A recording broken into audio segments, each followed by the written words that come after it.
Just when you thought it was over, ladies and gentlemen, the Arizona Diamondbacks end up beating the Philadelphia Phillies and now tying the series 2-2 in the NLCS.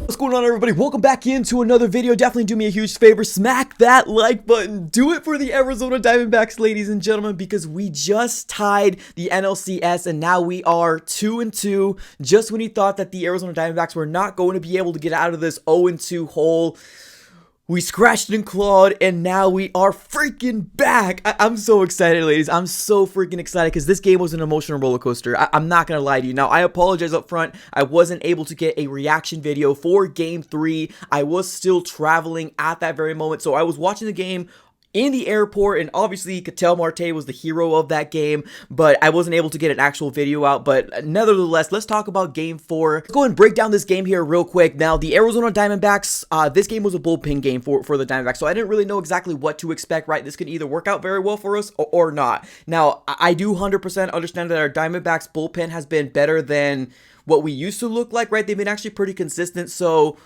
I was a little nervous heading into this game because they got hitters over there, right? That whole lineup in the Philadelphia Phillies, they got freaking hitters. So I was really worried about the idea of having our bullpen come up here and you know, trying to save the day. But the way that this game started, I was pretty optimistic, right? The Arizona Diamondbacks ended up getting 2 runs in the first 3 innings, so things were starting to look good. I was kind of feeling myself. I was like, yes, this is going to be a low-scoring game. We can definitely go ahead and pull this game out. And then the 4th inning came up.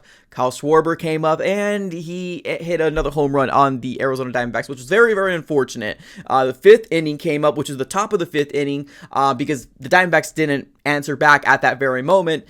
They came around, and there was some movement happen, and there was a double that Brandon Marsh ended up knocking in, and then JT Realmuto came in to score. So the game was tied. I was feeling nervous. I was like, oh boy, this is not good, right? This is definitely not good. Let's see what our Diamondbacks can do. The bottom of the 5th ended up happening, and the Diamondbacks did absolutely nothing. And then this is where I started to get the top of the 6th is where I was really like, oh my freaking god, Torey Lovullo, you are starting to really piss me off. Why are you doing this? Now, let me paint the picture for you here, ladies and gentlemen. We ended up having Andrew Saalfrank in this game. Now, he ended up having, I think he had he was in the 5th inning. I think he was getting either the last 2 outs or the last out for the Arizona Diamondbacks, but Torey Lovullo ended up having Andrew Saalfrank in this next inning, which was going to be the top of the 6th, but that was to face they're basically their top lineup, right? Now, he ended up walking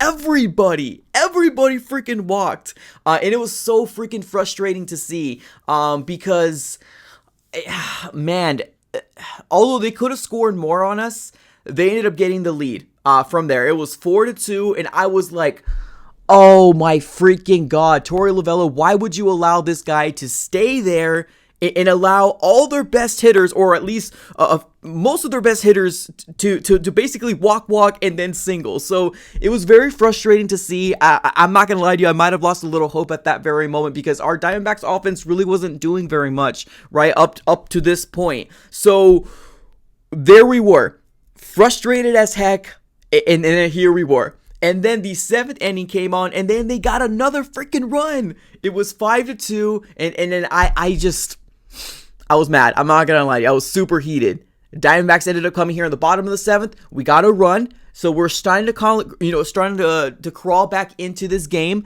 And then the bottom of the 8th, ladies and gentlemen, that's when we got 3 runs, and that's when everything completely, absolutely changed for the Arizona Diamondbacks. Now, it obviously started here with a Lourdes Gurriel double, and who came up? We got a pinch hit here from Alek Thomas, and this was probably one of the best decisions ever for Torey Lovullo. Like I said, this was an emotional roller coaster because at one point I was like, oh my god, this man is gonna piss me off, allowing Andrew Saalfrank to stay in here and walk several people and then losing the freaking lead, right? But Alek Thomas coming here and pinch hitting and getting a freaking home run.